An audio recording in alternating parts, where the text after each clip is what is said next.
May all beings be happy. May all beings be healthy. May all beings be free from harm. May all beings love life. May all beings awaken.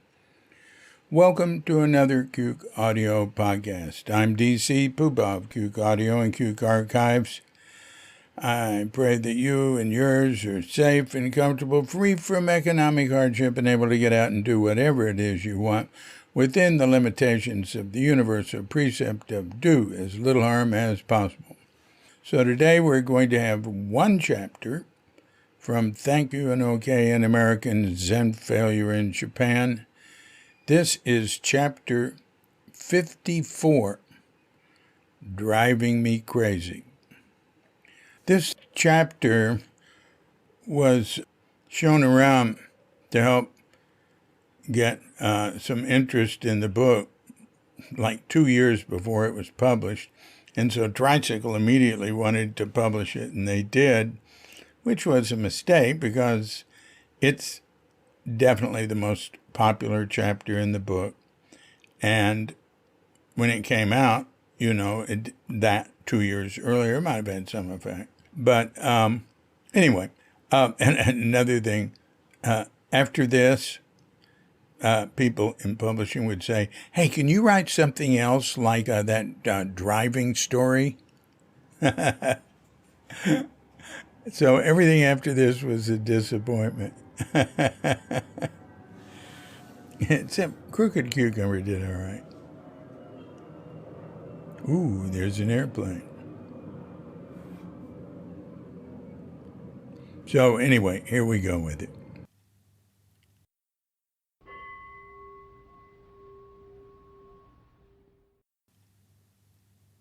Thank You and OK, an American Zen Failure in Japan. Part 5, Looking. Driving Me Crazy. Maruyama, October 20th, 1989.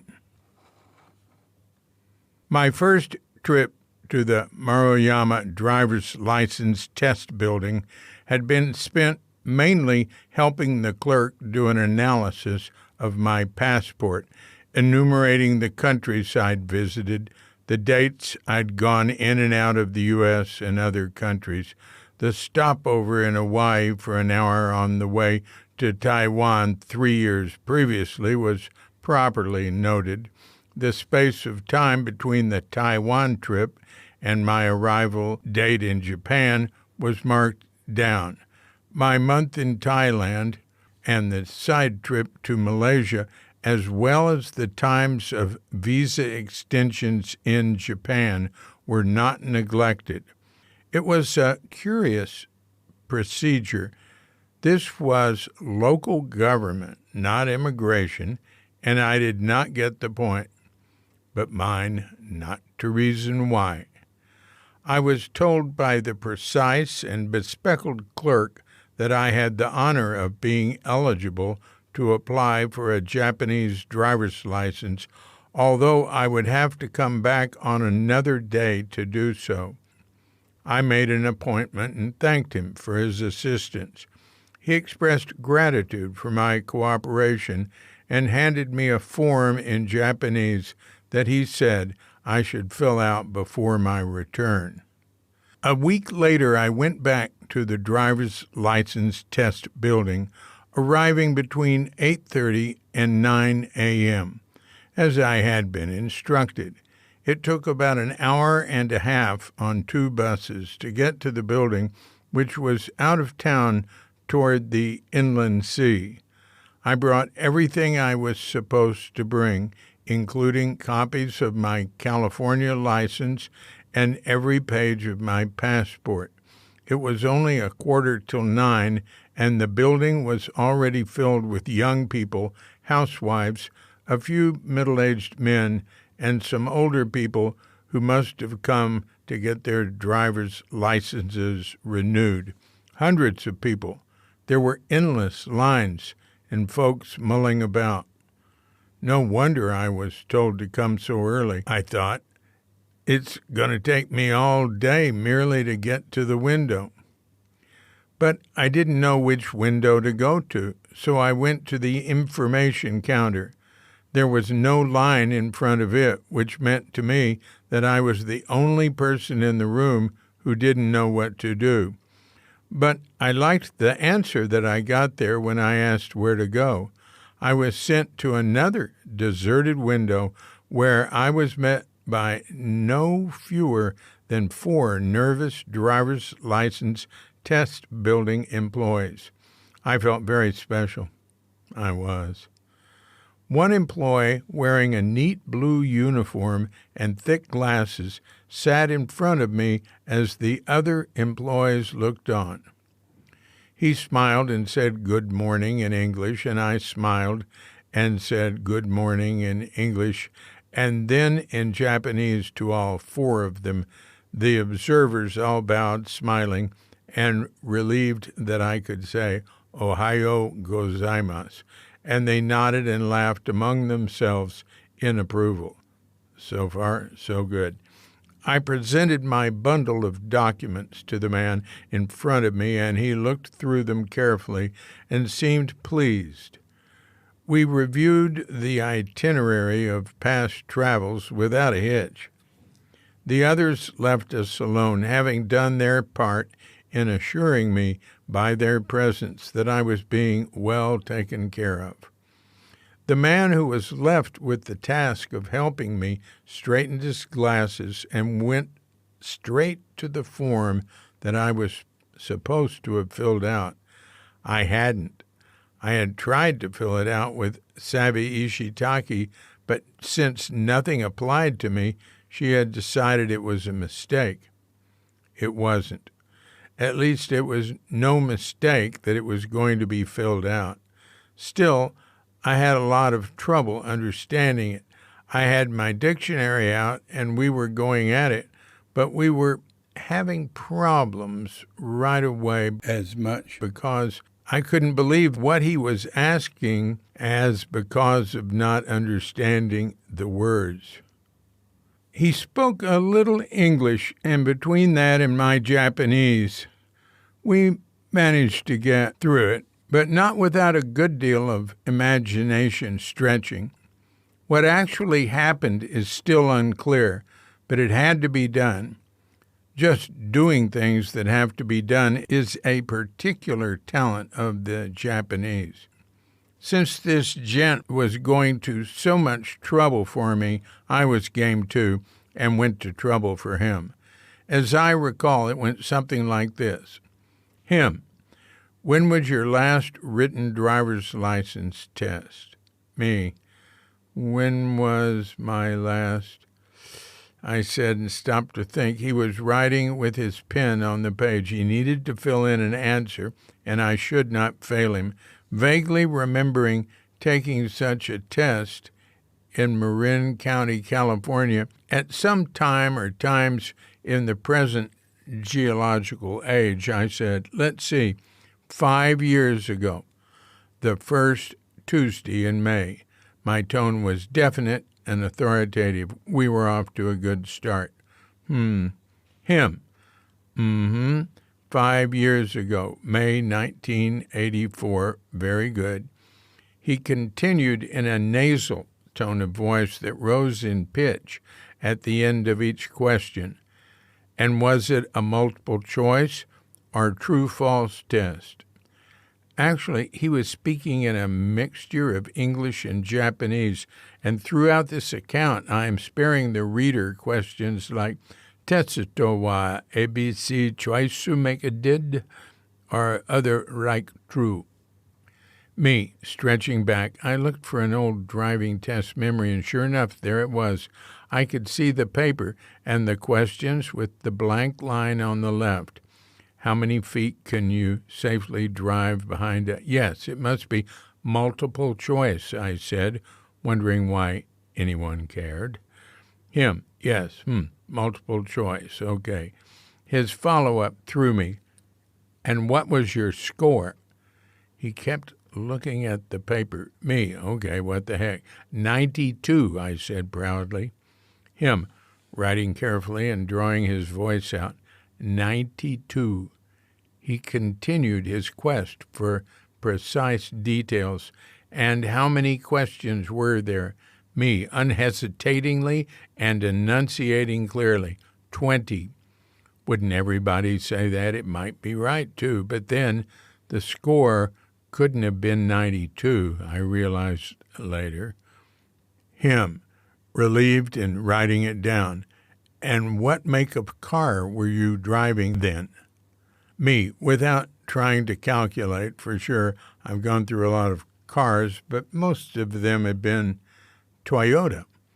I'm getting into the swing of it. Him, very good. And then spelling it out as he wrote with increased confidence that this was something we could in fact do.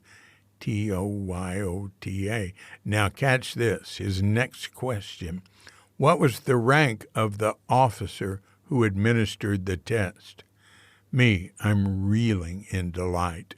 I hadn't hoped for anything so wonderful to happen on this day. He was an inspector. We were on a roll. We are one. He puckered his lips ever so slightly and neatly entered the word inspector on the form in katakana. The way he wrote it, it would be pronounced inspecta. Him, what office administered the test? At this point, he listed some completely inapplicable Japanese government agencies. Me, the DMV, I said truthfully. Him, DMOB. He repeated it as they do in Japan using their 50 sounds. Me, it stands for Department of Motor Vehicles, I explained. He liked it, I could tell. Him, and what section of government is the DMV under?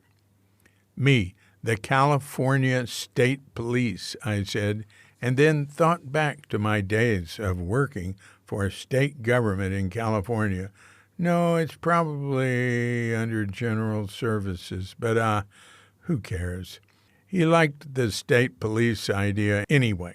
Now get this. Him.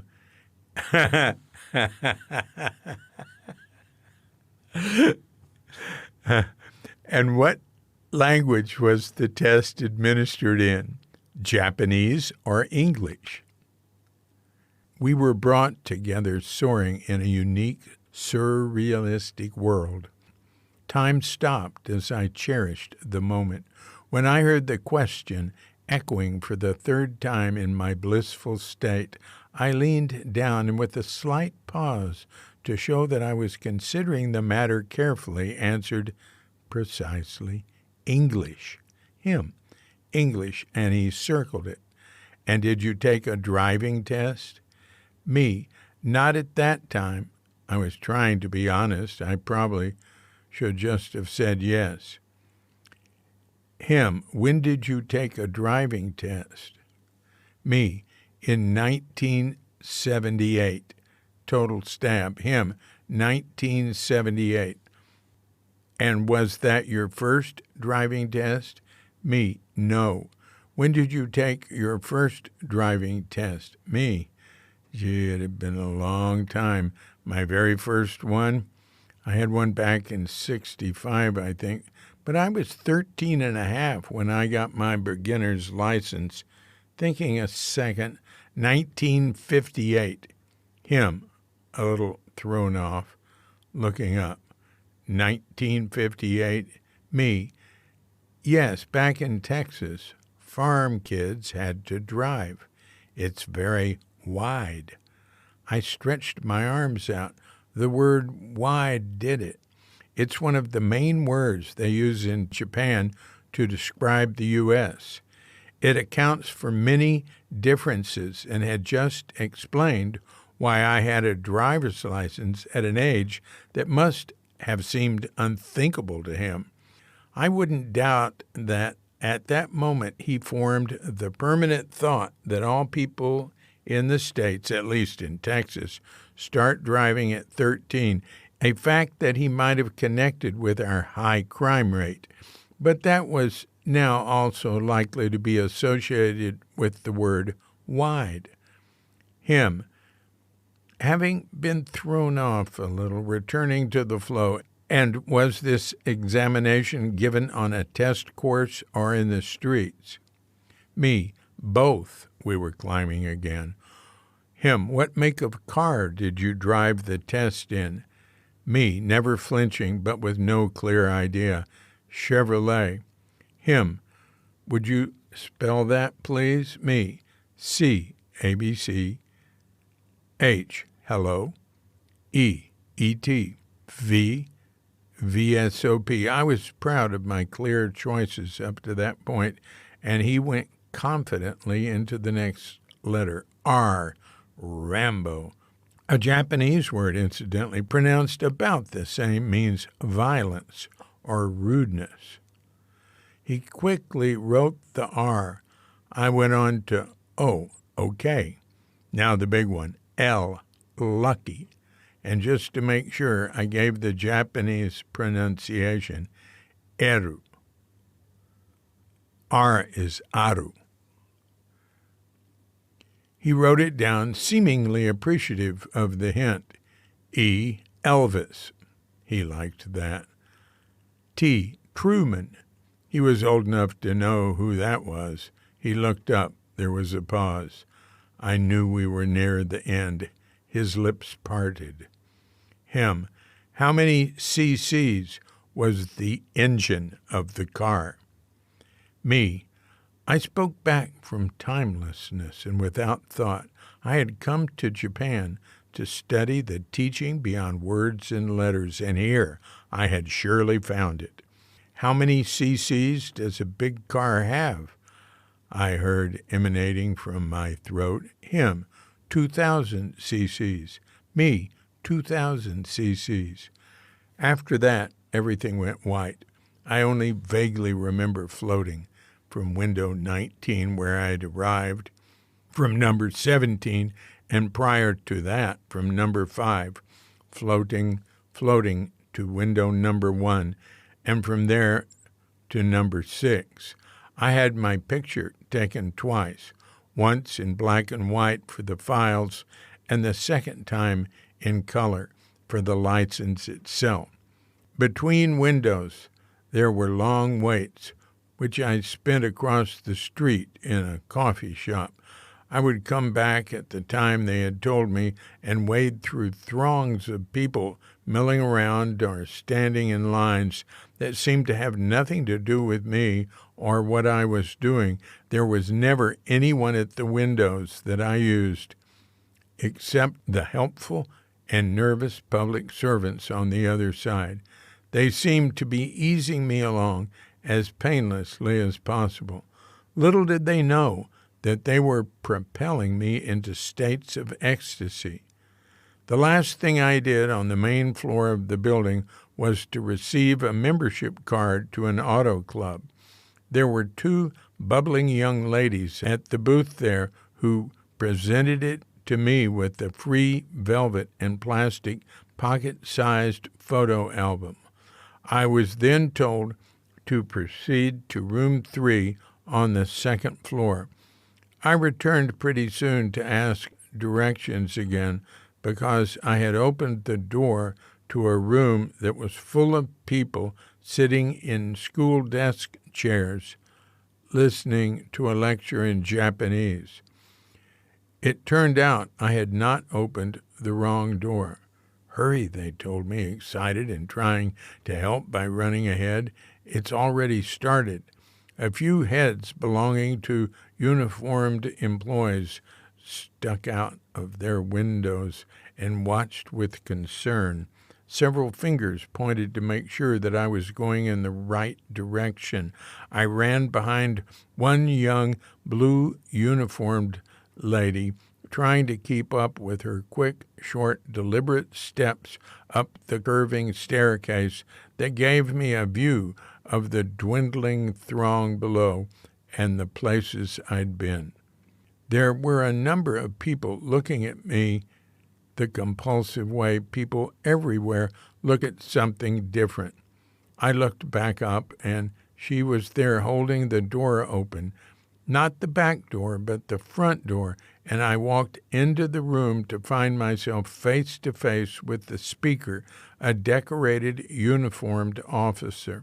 He gestured kindly toward an empty seat, and I walked in front of 100 or so people and sat down to about 40 minutes of a driving lecture in Japanese.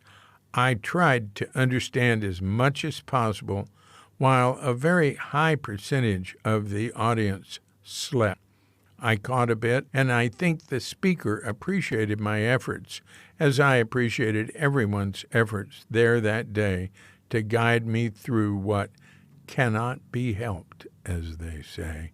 Looking back on that event, I cannot remember at what point I received my license. I do have it, but it's hardly used except to show off. See, I've got one. We had a motorcycle for a while that was on loan from a friend who lived at the temple. I drove it downtown and back once, and it took as long as it does by bicycle, and I just got terrified instead of exercised. I always worried, too, when Elin, who has an international license, drove it. She noticed that people didn't relate to her on the road with as much courtesy as they gave her when she was on a bicycle. People look out for you here when you're on a bicycle, but she came home on the motorbike, shook up a few times because she'd practically been run off the road. So we returned it. Cars are expensive to maintain and run. If a foreigner gets in an accident here, it's a real hassle. And according to Ishitaki, if a car is in an accident with a bicycle or a pedestrian, the driver of the car is always considered at fault. So maybe it's better not to drive a car at all, she has suggested. Bob in Kyoto says that if one does drive, it's better to feign total ignorance of everything, including the Japanese language, than to carry a license. Often the police will just let you go rather than face the hassle. That's an old trick I used in Mexico many years ago, and with the wonderful mass transit system here, why bother? Nevertheless, I do have my official Japanese driver's license. I'm proud of it, and it reminds me of a transcendent experience I had with Japanese bureaucrats one autumn day by the inland sea.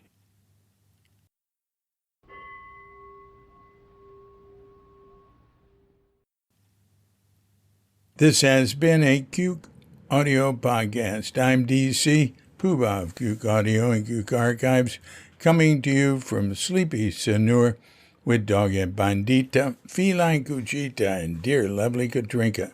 And we're wishing you and yours and all of us a grand awakening.